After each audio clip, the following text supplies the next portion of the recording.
I have nearly 1,000 hours in Counter-Strike, another 500 in GTA, countless of hours in Minecraft, and I was completely addicted to playing video games and gaining virtual experience until I realized I can do the same exact thing in real life and gain actual real world experience. The moment I started my engineering journey a bit like a game, a lot of good things started happening to me.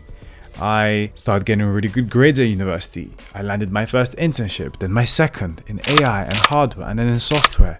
And I graduated. Then I landed a full-time software engineering role at Europe's largest bank, and now I'm here.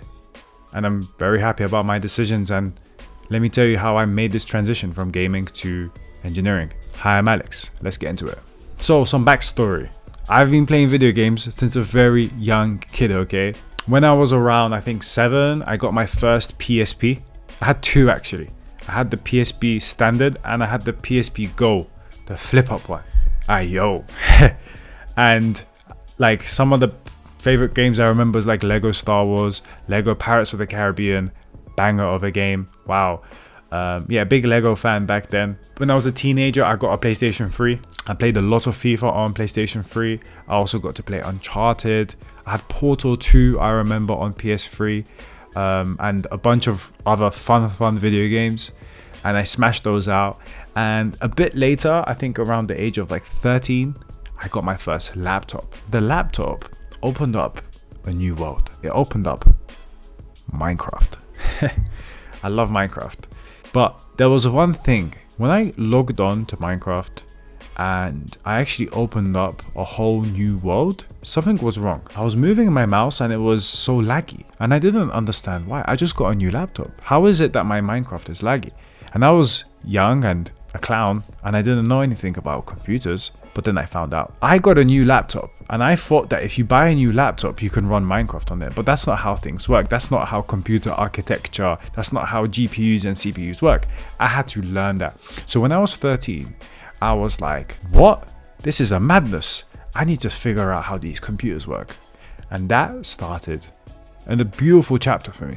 Leading on, my next phase of transition was building my own computer.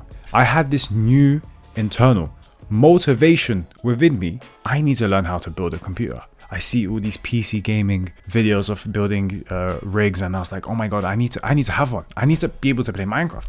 So I started studying. I started looking at what's a GPU, what's a CPU, what's a motherboard, what's a RAM, how much VRAM does my GPU need? Should I have 3 gigabytes, 6 gigabytes? Do I need 16 gigabytes of RAM or is 8 enough? What's the price? I had an Excel sheet with like the cost associated with all these parts. I was trying to look at compatibility between CPUs and motherboards. I started learning so much about computers and I loved it. But I loved it and I didn't even know I was learning, and that was really incredible, I think. So after a whole year of planning, yes, a whole year, because I was 13, I pitched this to my dad. And thank you, Dad, because he did actually give me £1,000 to build a whole computer with obviously the monitor and the keyboard and the mouse.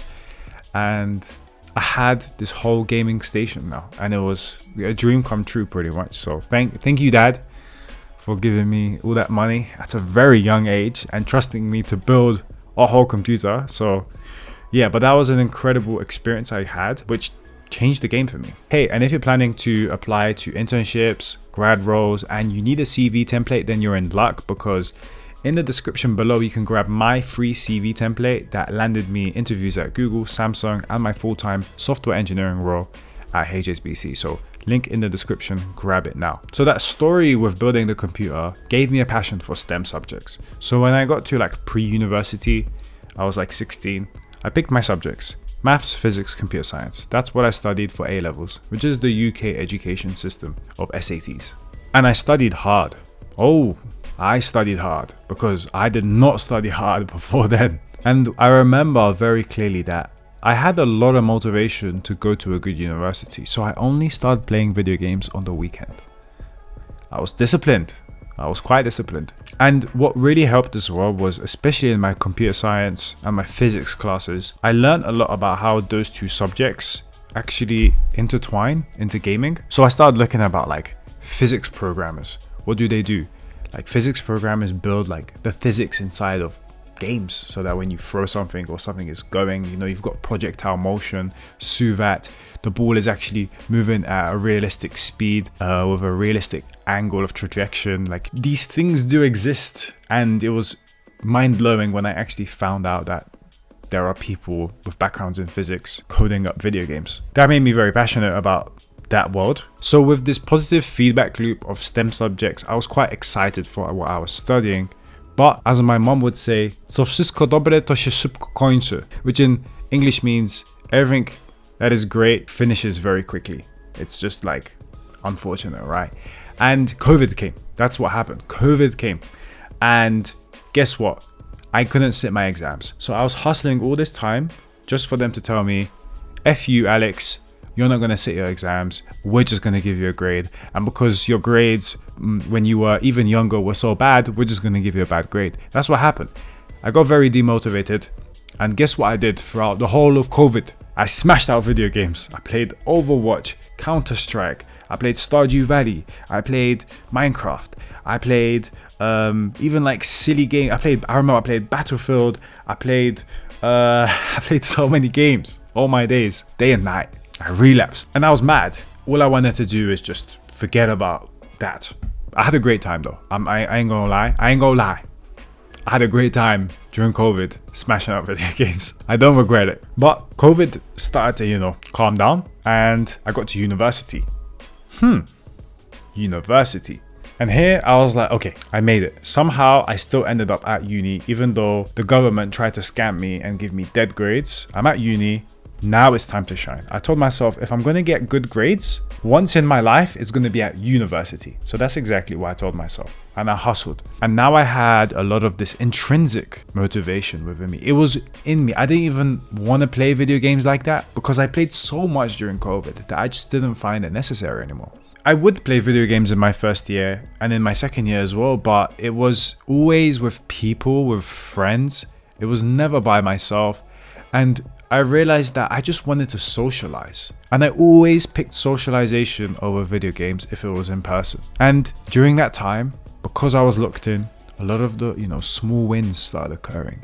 Oh, I started my YouTube channel. Oh, I've got 100 subscribers. I've got 1,000 subscribers. Amazing. I got my first set of really good grades. This is like a positive feedback loop that started happening because I locked in and I just reprioritized where I'm allocating my time. And I guess that shift from gaming to engineering was quite gradual. It was that realization that there just are better things to do than play video games. There's just certain things I enjoy more. So I did play video games, but it just happened less and less and less and less and less. Hey, by the way, and if you're playing too many video games and you need some accountability and some help with your engineering journey at university, then I'm here to help. I'm running a one-to-one coaching program with a select few engineering students. And if you're interested, go down into the description. There's a link. Sign up to the waitlist. I'll email you. The final part I guess I want to speak about is the fact that I still love video games. I don't think I would have picked my STEM subjects pre-uni and I wouldn't have done electrical engineering. Like, I picked electrical engineering for my love for hardware because I built a computer because my Minecraft wasn't running on my laptop.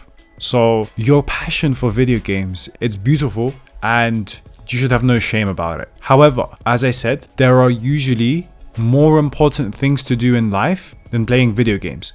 Not to say that you can't play video games, you should. But first of all, maybe play them with people that you love spending time with. I think video games is an amazing thing to use when you're playing with friends who are on the other side of the world. But maybe if you're playing by yourself all the time, spending 3-4 hours, ask yourself, is this the best use of my time? Looking back at me, the reason I played so much video games is because there was just nothing else that I enjoyed as much. So I challenge you to reflect, zoom out, and ask yourself, what could I enjoy? Experiment. Maybe it's books. Maybe go to the library and just open up a book about something that you're interested in.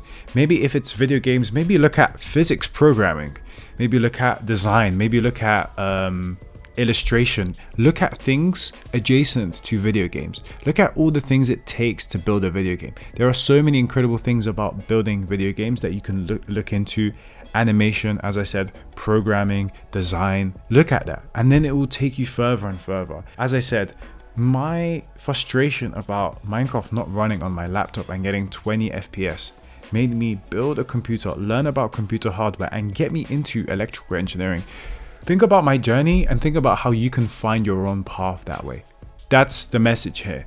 Don't stop playing video games. Don't take your passion away from it. I'm super passionate about video games. I own something to it, but as I said, there's just usually more important things to do in this life. If you enjoyed this video and you would like to learn more about how electrical engineering really looks like, class to class, module to module, then you can watch this video here where I break down everything in only 5 minutes. Thank you for watching. I'm Alex. Have a lovely rest of your day. Bye bye.